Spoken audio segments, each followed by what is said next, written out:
hi everyone. Thanks for attending this new session of the webinar series. Today we have the pleasure to have Antonio Spilimbergo on board. So Antonio, correct me if I'm wrong, but you are still at the research department of the IMF. You are even managing the research department of the IMF. Deputy director, deputy. Yeah. And you've been very active in policy-oriented research and policy recommendation, acting as a mission leader in many countries where you have populist leader, by the way, I realized that.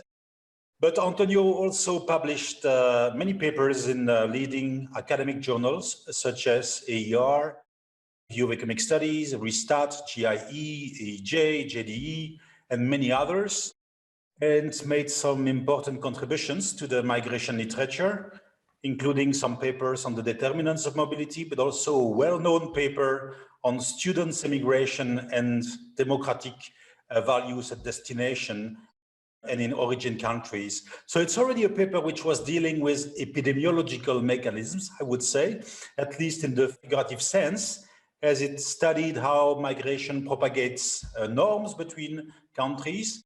But today, your paper with Damiano Sandri from IMF as well is about epidemics in the literal sense. So it studies how COVID-19 pandemics has affected mobility patterns. So Antonio, you have, let's say 50 minutes for presentation, and then we keep a few minutes at the end for the discussion. The floor is yours.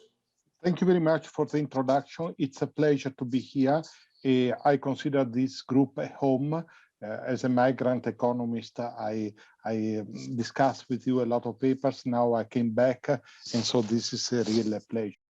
This is a joint paper with Francesca Caselli, Francesco Grigoli, and Damiano Sandri. And Damiano and I think Francesca are also online and ready to answer any question on the other side. The usual disclaimer holds. The view expressed in this paper are ours and should not be attributed to the IMF or its board of directors. What is the paper about? The paper is about mobility under the COVID pandemic. And in particular, we would like to see whether various lockdown measures have asymmetric effect across different groups. Why we want this? Well, there is a good theoretical and empirical reason why any lockdown could have a different effect on women, for instance. Women tend to work in the most affected sectors. We know that this recession is very peculiar because it's very asymmetric, hitting especially services, and women are disproportionately employed in services. And we would like to see whether the mobility was more affected for women. At the same time, women are in many societies, including Italy, where schools are taking care disproportionately of kids, so school closures could affect the mobility. And third, some home production, which became impossible under lockdowns, and we know that women tend to take up a lot of the job, unfortunately. Second, we look at the younger cohorts, and here the question is really, if you have a lockdown, does it hit more younger or older people? And what are the implications of this? Finally, we are also looking whether the fear factor is more important for younger or older. We know that as a disease, COVID hits especially older people. They have a much higher mortality. So a natural question is whether older people are more fearful and they stay home more when they see the number of cases increasing. So these are the set of broad motivation for the paper. Specifically, what are the research questions? So what we are trying to do using two different methodologies is to see whether lockdowns have different effect across gender and age, and if voluntary distancing plays a role by age. There are other papers looking at this. Well, let's see what are our data, because our originality also is in the use of data we use. Which data do we use? We use, for mobility, we use Vodafone data. Vodafone data are And here I compare with, okay, just a second. Yeah, before going to the data, actually, there are some challenges identifying the effects of lockdown and fear factors. First, that lockdowns are endogenous. Governments implement lockdown measures in response to increased number of cases. So we have to be able to disentangle between the two effects. Second, people also respond when the number of cases go up. So we have to disentangle between what is voluntary with respect to what is mandated. A lot of measures are adopted at the same time. School closure, stay at home, and we'll try to disentangle the different effects. Which data do we use for mobility? We use data from Vodafone, mobility data. And Vodafone, basically we have the number of, we got from Vodafone some data. And for each client customer of Vodafone, we know the age, the gender, and this allows us to construct different groups across gender and age. How do we go around this problem of endogeneity?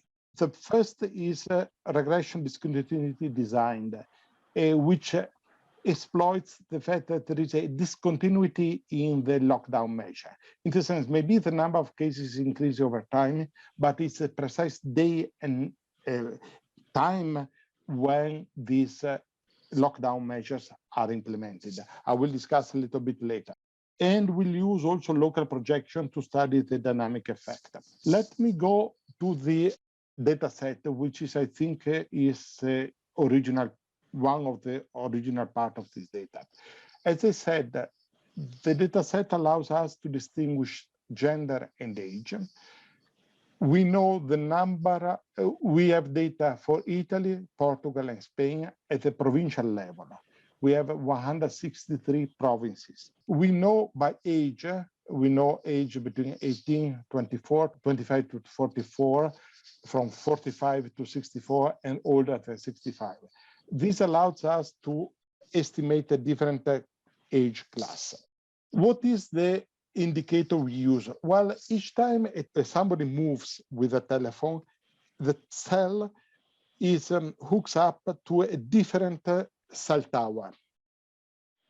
Vodafone suggested that to consider the 3 cells which are used during the night, in the sense between 10 p.m. to 5 p.m. as home. And the following day, we see whether somebody goes outside these cells, so leaves the home. The mobility index we use is a percentage of people who leaves home at every single day. So, for instance, we know for a specific province like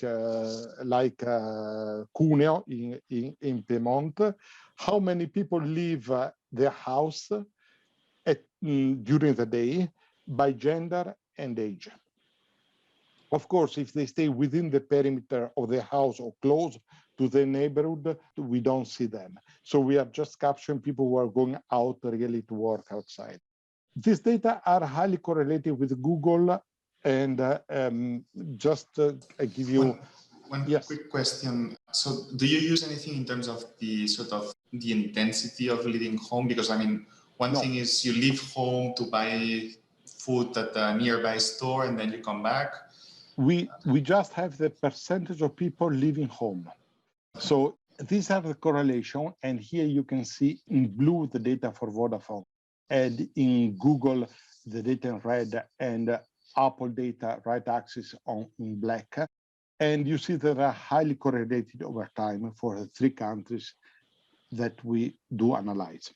By the way, we selected this country based on data from Vodafone. We would have liked to have extended the data set to other countries, but Vodafone had just this data.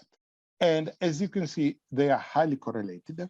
And with Vodafone also, we show the 10th and 19th percentile for provinces. And the advantage of our data, as I said, is that it allows to split by age and by gender. Antonio, Antonio, Yes. excuse me, Giuseppe from Rome. What is the ray of your home, or what you defined as home? What's the area? Yes. The area around the precise place where you stay home. Because yes. if people are working and they are walking to work, probably you don't get that. Yeah. Here depends on the density of the cell towers. If you live in a big city, you move around, and it's very easy to that your phone gets connected to another cell tower. If you live in the countryside, you have to travel quite a bit. So the difference amount is endogenous. If you live in Rome, for sure, if you just move a few kilometers, you are in an hour tower. If you live in the countryside, the towers are less dense. Can I ask a question as well about what you assume perhaps the connection of the cell phone is constant, so people do not strategically disconnect their cell phone, in particular when they are very strict lockdown, or do you wait? Well, to reply on this, first, if you look at the correlation with other mobility indicators, it's pretty high. And so, well, they disconnect for everybody. Second, given that our focus is on the difference between age and gender, unless you think that some age or gender are more strategic, it's unclear where the bias goes. Right. But of course, absolutely, you're right. If people strategically switch off their phone, but in that case, they even don't bring their phone. I don't know if... No, not really. I mean, you bring your phone just in case you really need it, but you switch it off. But you switch. Okay. Well, I think, yeah, in theory, yes, but I think in practice, I think it's less of a concern, but we cannot check for this, unfortunately. So these are the data we use. And as you can see, they keep track, they are highly correlated with the Google and with the Apple. And if you think that Google and Apple really use different methodologies, because Apple looks at where you go to a specific store or place, the other look for specific searches, it's quite interesting that the correlation is so high. So given this, just looking more carefully at the data, here what we do is to, just a first pass, we look at the women-man mobility differential and the lockdown stringency on the x-axis. And we just look whether there is any evidence that as the lockdown stringency goes up, the mobility differential goes down between women and men. And as a first pass, you see that this is the case. And not only, if it's a case that is even more pronounced in the difference in the relative age group, meaning between 18 and younger than 64. But I think that this picture is more interesting, actually, is here we use, as I said, this continuity design strategy. And we have the data home since the national lockdown, which is at time 0. Here, the blue and the red dots are being, this is a Bing scatter plot, and each dot represents the average mobility level of men and women calculated using 20 equally sized bins around the introduction of national stay-at-home order, which is at 0. As you can see, for both genders, the mobility went down. Just to have an idea, 75 means 75 of users of Vodafone used to go outside home before lockdown. After the lockdown, meaning here, this percentage decreases quite a bit by about, okay.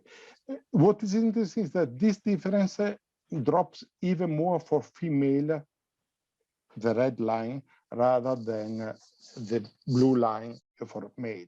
We confirmed this with a regression, and this we report the coefficient. Here we control for provinces. I say we have 163 provinces. We control for days of the week because there is a week effect due to the fact that people stay home during the weekends.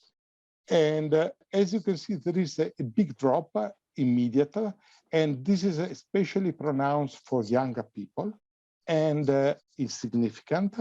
And on top of it, you have that for women is even more pronounced.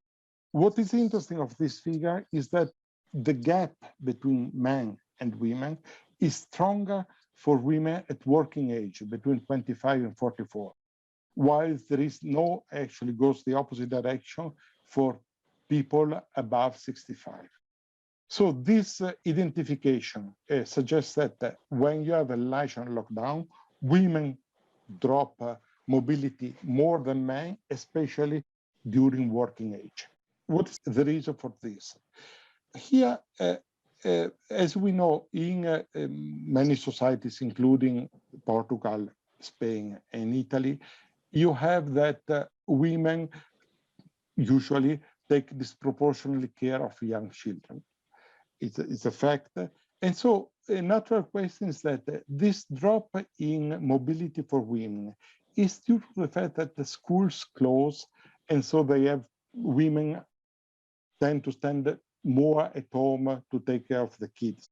Here, just to have a first pass at this idea, we have the different Italian provinces, and we report the difference between mobility between men and women.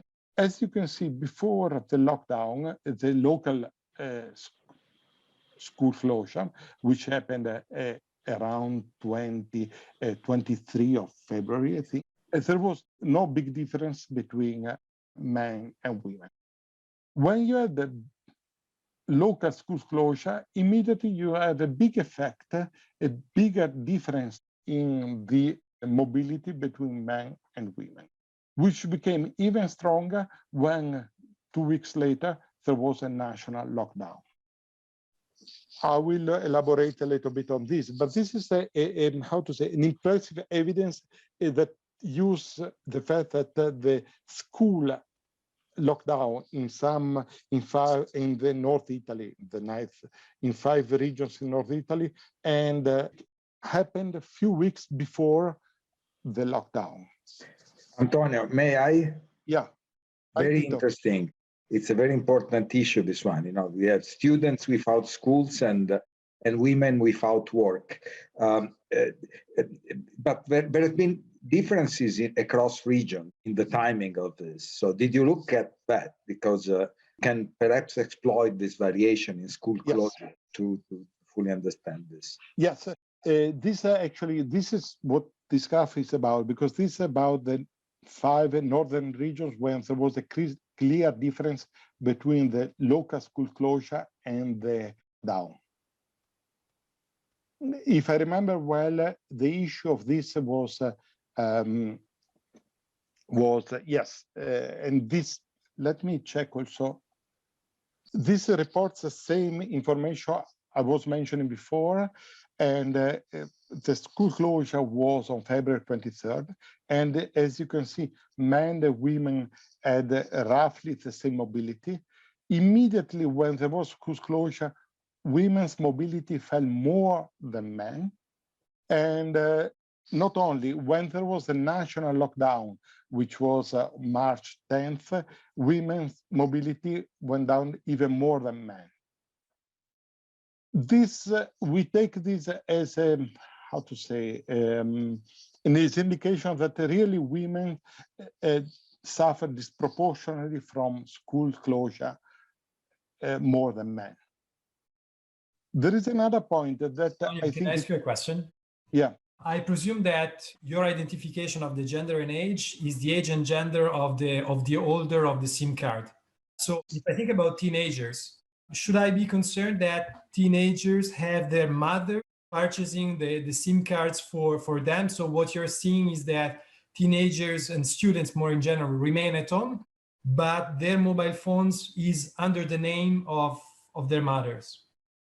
Good question. Well, when you buy a telephone, a SIM card, well, here we have by age.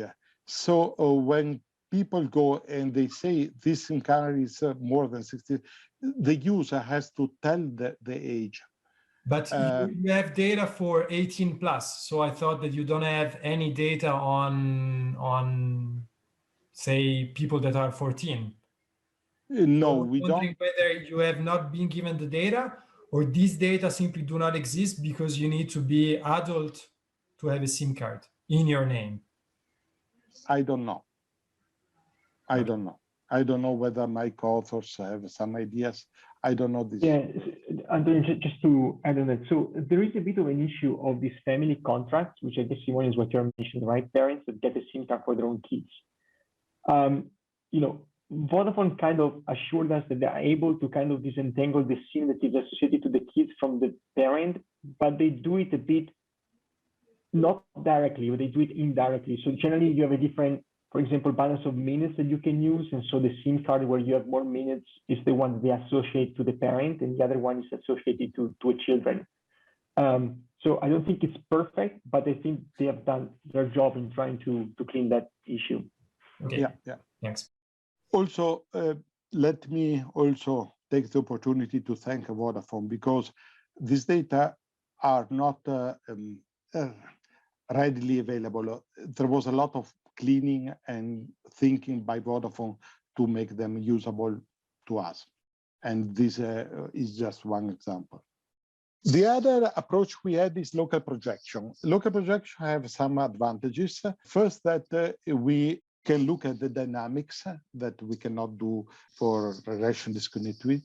And we can also be a little bit explicit about other variables, including past number of cases, which we use to measure fear factor. So the idea is that if the number of cases in your province goes up, you are more afraid, you move less, and we can check this, and we can check whether the fear factor has a different effect across gender or age.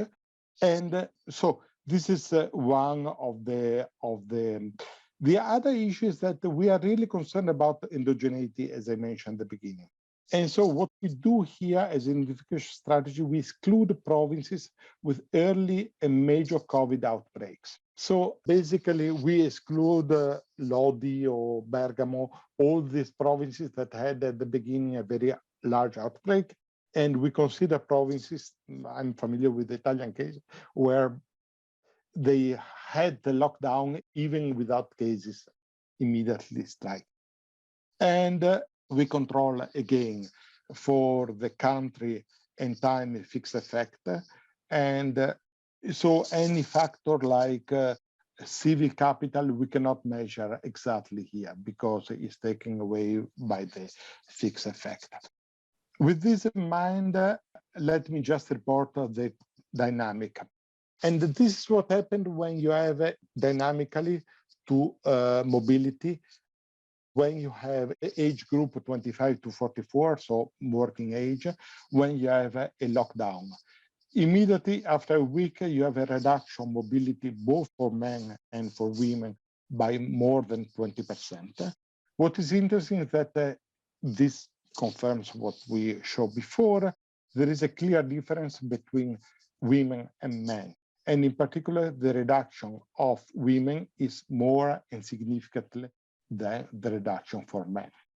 What is also interesting is that this, and this on the right side, we just showed the difference between women and men.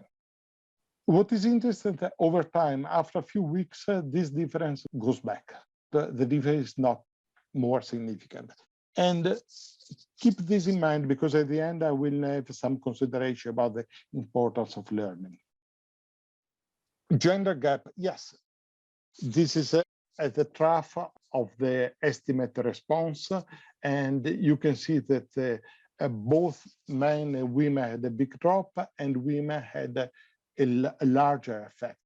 Again, what is interesting is that the largest differential between men and women is between 25 and 44. Let me skip the detail of how we do this. Well, this is, as I said, we can also measure the fear factor. In the sense, we ask what happens to mobility between women and men when there is a doubling of the number of cases in a specific province. And the fear factor is, in both cases, there is a reduction of mobility. People are scared when there is a doubling of cases, but there is no significant difference between women and men. Both are afraid, scared in the same way. One quick clarifying question on this. So this doubling is irrespective of the level that you start at? Because I mean, doubling from very low levels may be quite different from doubling substantially higher. Yeah, good question. I forgot if we have a cutoff, just 10 cases, 20 cases. I don't think so. Damiano, or is it? Yeah, Antonio, no, just to say that when we ran the local projections, we draw from the sample the very, very first few days of the epidemics, exactly to take into account that when cases are increasing, from 1 to 5, it's a 500 increase in cases, but it's not very meaningful. So we start when you have at least 100 cases in the local projections. And then from that point onwards, the underlying assumption is that percentage increase in cases are equally worrisome for people. And, we can have some caveats on that, but at least we're cleaning the early phase of the sample exactly to avoid the issue of very, very few cases translating into high percentage increases. Yeah, there is a, do you remember the cutoff? I think that thing is at least 100 cases. 100 cases, okay. Excuse me. So this is a sort of impulse response function to the increase in the cases in some ways, but this is within the province, right? So you don't have any spread you don't know what happens in the close by provinces, because this can be, you can have a sort of spatial effect of the increase in the province of one province to all the provinces around, even at the national level. This is within province. This is within province. Now, we could do also some spatial regressions, but this is what we more show here is just within province. Okay, thank you. And here are the results. The methodology by now, you always regression discontinuity. So it's we apply to different dimensions. And here we do by age class. And as I said, we have 4 classes. The interesting part, and here is the usual figure where we have the lockdown center at 0. What is interesting here, what we found quite interesting is that if you look, mobility for older people was lower than for younger people, expected. What was unexpected is that while there was a big drop for people younger than 65, people, the relative, drop in mobility for individuals above 65 was not so big as the rest. And you can see also by doing formal estimation at this point, that while individuals between 18 and 24 reduce mobility by 20% with a lockdown, individuals between 25 and 44 reduce just by 15%, and even less for 45 to 64, and even less for 65, which is quite puzzling from a priori point of view, because you may say, well, these people are more at risk, they should be more scared about the COVID, and they should stay home more when there is a national lockdown. They stay home more, but proportionally less than other younger individuals. Antonio? Yes. Is it possible that this age pattern is due to the fact that one person household are more frequent for people aged 65 plus? I mean, these are the share of people that are living by their own is probably larger. So in some sense, they cannot diversify who goes out. This is a good point. This is a good point, but we do not have way to check for this. But Antonio, may I interrupt? It might be just an endogenous response. Maybe the elder people were already going down, right? And in a sense, they were adjusting even before the lockdown came because they knew the health risks, right? If you see it in percentage terms, they're going from 55 to 45 already before the lockdown.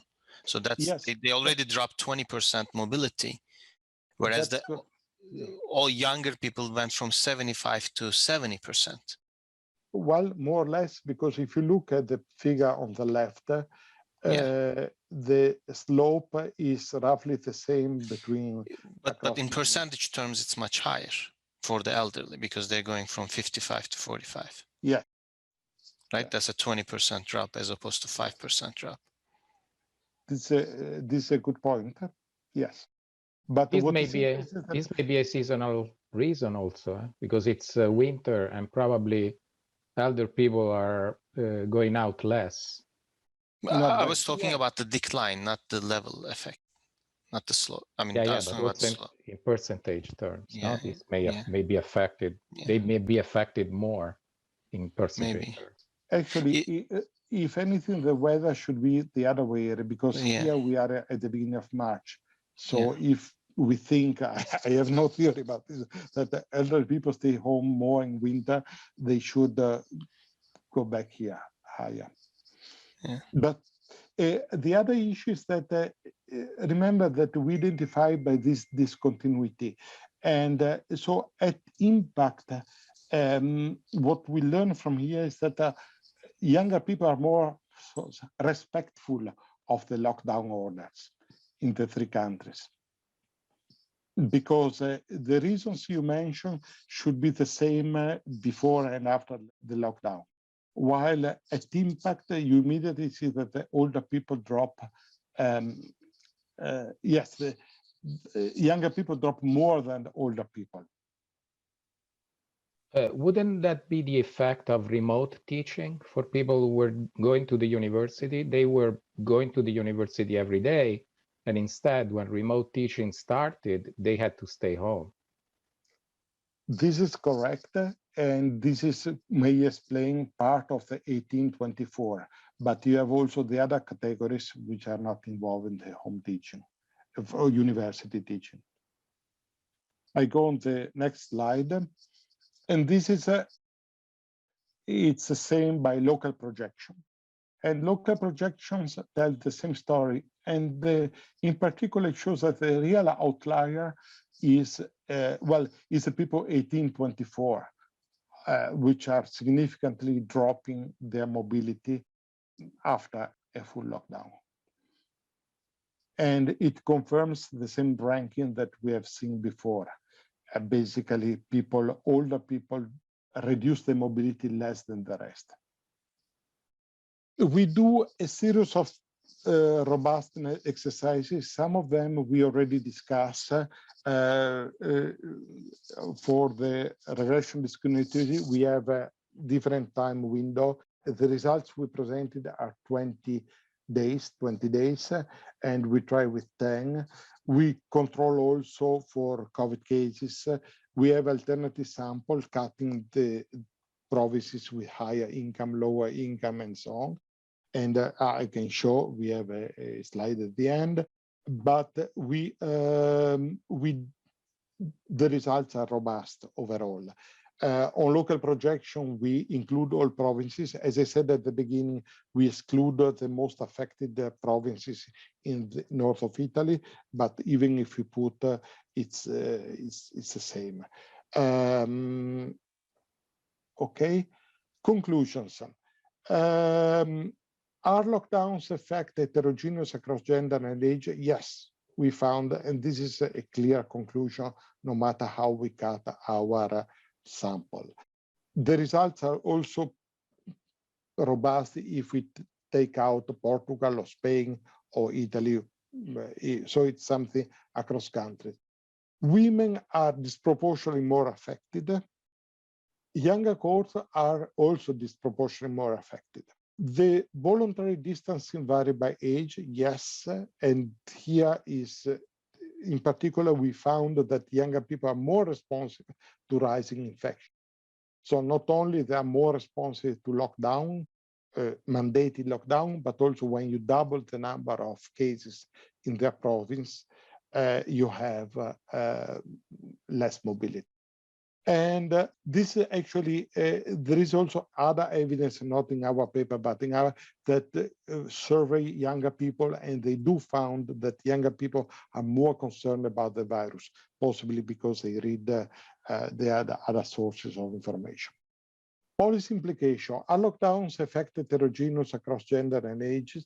Yes, as I said, and this speaks to the necessity to do differentiated policies, keeping in mind that women and men were affected in a different way.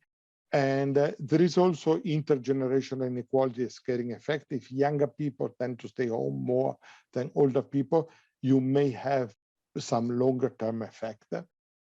This also is very interesting because there was a literature about the female labor supply and the importance of having daycare and schools for children, especially daycare, which is not obvious in many countries, including Italy. And if once again, this study provides a very nice natural experiment of what happens if you suddenly close the school and you have that women labor supply or women mobility decreases. Voluntary distancing is very important, but what is important to think is that it's really heterogeneous across categories. And this also speaks to the cultural explanations, because if you think that social distances is intermediated by culture, you need also to think some mechanism through which where gender and age are also important. So it's not simply more some society with a higher social capital move less or more in response to a shock, but also some groups. No, this is the regression, the results I was mentioning before. One final word. One thing that I didn't stress, but I think is very important, is that over time, the differences tend to dissipate. This is very important because if we learn one lesson during this pandemic is that the learning has been so important and underestimated at the beginning. In the sense, when you have a lockdown, over time you have at the beginning you have a big effect on GDP, over time you have much less. On lockdown, on mobility is the same. I think that the economists or people in general are learning how to live together with the virus and with the lockdown measures. And so this is, I think, is very important. And we didn't do in this paper, but I think that over time we have to do it, how the response was different between the first, second, and third wave. But you have a taste of it here, just looking over time. That this effect, gender effect, dissipate quite rapidly over 3 weeks, basically. Okay, gender and age effect, sorry. I'm conclude, okay.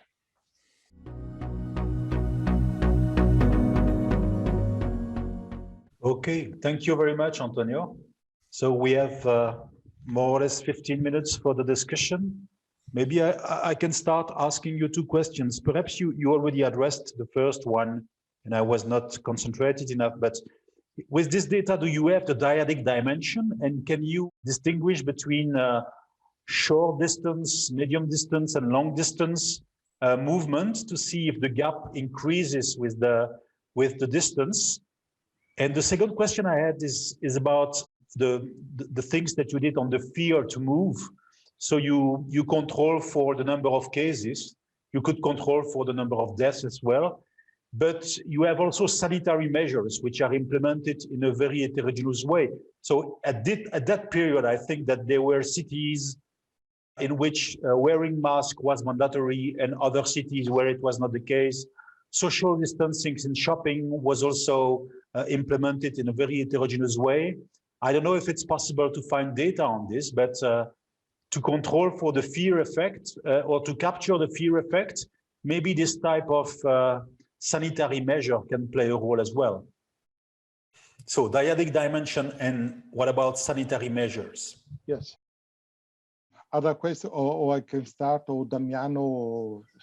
Well, on the distance, the data are really amazing. The data that Vodafone can produce. The limitation is not technical; is privacy law and the fact that every country has different limitations. Because the reason, the general philosophy is that we shouldn't be able to identify any so they do have other data, but we do use this data. I think the problem with the other data is that they were incomplete. I forgot now. At a certain point, we are discussing also to use the other data. I know that, for instance, I'm working on a parallel project for South Africa. There, we do have a matrix at the daily frequency of how many people move from region A to region B. So every day we know how many people move there.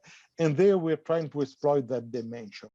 I think that this was not possible for some in the European data. Correct me if one of the authors, yes. Yeah, just to say that, of course, Vodafone has a wealth of information about these customers. So in principle, they could reconstruct the statistics you're just mentioning. There were just, serious privacy concerns they really had to overcome, really with at the level of national regulators. Our understanding is that when they shared this data with us, they had to go through a process of internal vetting in Vodafone and also with national regulators. So it wasn't easy for them to share this information. We got some statistics also that looked a bit about, how distance people cover within a day. But it's a very noisy information because it depends very much on the location of the cell towers. And so there's already some noise that already came out in the presentation in measuring exactly if someone is leaving the home or not. It gets harder to measure the extent of the travel that this person took on just because of the position of the towers. And these networks are very, very heterogeneous. So also, between rural and cities, but also across different cities in different countries. So that indication of length of mobility is actually, pretty noisy and hard to measure properly. This is different from the South Africa data, where I think they have it depends very much on the regulators, how much they can allow or not. The key issue is anonymization. And so they have to have at least 50 people, I think, moving from one point to another. Otherwise, they think that this could violate their privacy law. On the second point, stringency measure, we do have lockdown stringency measures, and we use, I think in the graph, in the first graph I showed, my understanding that they are at the national level. So they are not, we don't have at the local level. We do exploit, we know, however, that at the beginning of the pandemic, some regions in Italy, and that we show some graphs, had different school closure, were hit at different times, yes. Thank you. So anybody else has a question? I have a follow-up question. It's Gaetano Basso. Follow-up question on Frédéric's point about fear. I was wondering whether you could use, there's a recent paper by Bruce Sacerdote and co-authors on news and how bad news are. Since you have provinces and countries, maybe you can use the how bad news are across space and time to disentangle fears from other factors that occur at the same time. Yes and no, in the sense that typically news are at the national level. And so while the number of cases is at the provincial level, this allows us to have a measure of the local shock, the national shock. And so unless we find some local news measure, I don't know, the journal of Cuneo, how many cases are in the local newspaper. I don't think it's a good idea to use a national outlet for news. Yeah, no, I know that Sacerdote use both local and national news and international news to compare how bad are reported the news themselves. But it's just a suggestion, something you may want to look into. Some cool idea would be, given that people get news from different sources, and I think older people from hard newspapers, younger people from internet or social media, and to see whether there are differences across this media, and to see whether mobility by age responds differently. But we haven't done this. Thank you. Antonio, I have a question from Johan, and then there is also a question by Martin Fernandez Sanchez afterwards. Johan had to leave, so he was not able to ask you his question, but he asked whether you can identify people living in the same household and holding different cell phones. If you can identify the address of the people, then you could control for maybe the household structure in mobility patterns. No, we cannot. We don't have it. This is exactly the kind of information that Vodafone doesn't want to give us. Yeah. Basically, the fight is a frustrating fight. Is that our interest as a researchers is to control for as many demographic as possible, and the concern of the Vodafone is to avoid any identification. So we have to be a little bit. I just follow up with two questions. So the first one is a remark. I think that the evidence that you provide is very much in line with the results from surveys that I've seen for France and Italy, where after the lockdown, men do not greatly increase their contribution to household chores, but with two exceptions. They play more with children and they go out for buying food, because in a sense, going out then becomes a leisure. And hence, I think that the pattern that you uncover is consistent with this redistribution of the roles within the couples, even though you clearly cannot identify couples following your earlier replies. And then I was wondering whether the data that Vodafone gave you are derived from call detail records. So in some sense, when you go out, you need to make a phone call, make or receive a phone call, or connect to the internet in order to hook to a tower. So if you, in a sense, the probability that going out is detected is a function of how long you go out. So if men work outside, they certainly make at least one phone call during the day, while if you go shopping, you might remain undetected. My understanding is that the simple fact that you move outside, even if you don't place any call, makes you, it's simply the fact that your cell, if it's switched on, of course, hooks to another cell tower, this is enough. You don't need to receive or place a call. Okay. Anybody else? I don't know if you're thinking of a sort of follow-up. I'm imagining that you're doing that, showing that dynamically you have a sort of, say, closing the gap between all the different subgroups. Now, the counterpart of your study would be what happens when you lift the lockdowns, whether you return to the same patterns as before. So to treat the lockdowns just like a treatment in some ways, and to see what the effects are after the lockdown, and whether, say, in May, after May 4th, which I think is the date when the lockdown was lifted, you return to the same patterns as before. No, this is a very good question. And I think that we capture mostly the first wave and the first lockdown, which ended at the beginning of May. We don't have data for later on. At the same time, I was mentioning before, I'm working on another project on South Africa. There we do have the up and down, and there is some scaling effect, which is different across age group and gender. there were actually our focus is mostly on income inequality, and we do see some effect. But that is too early. We cannot do with the data. I don't know if we are able to get new data from Vodafone. Yes. Our problem is that also the, as I said, it's not that we write an email and they send us data. We have to. They have to clean and take several weeks, and it's yeah. I have a question, Antonio.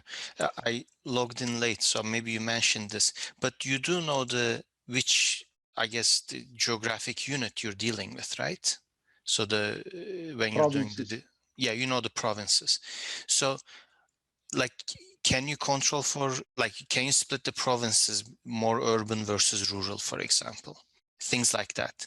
Or maybe average, the median age would be not the right one, but by the economic activity, whether it's manufacturing or more agriculture, things like that. We have done in the last table that I didn't show Okay. some robustness looking at this the population density and which is a proxy for rural versus urban.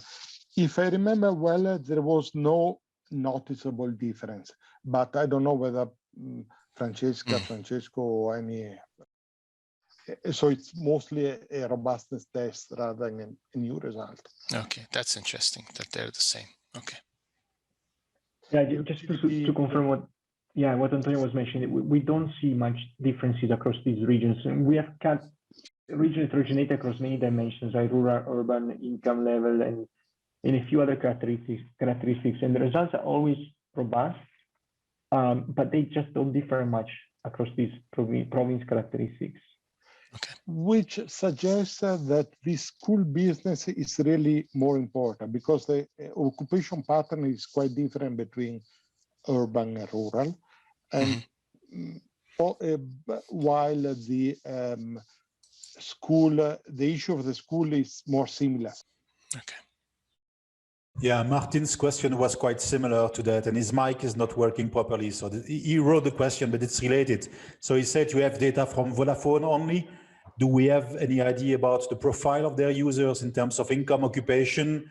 It's key to understand the mobility patterns, but I guess the answer is no. But maybe in South Africa, you will be able to have better data to identify, let's say, the neighborhood of people and the level of wealth or income. Also the type of contract. If you typically, if you prepaid, you are more poor. You have to put $10 and you have if you have a post-pay contract, usually you are richer. And so we use that difference of type of contract, and there are other differences in contracts to proxy for income differences. And that we could see that, and this we cross with the location. That is true. But in that case, but again, these are all kind of speculative conjecture because we cannot have the data of the user. So it was really interesting.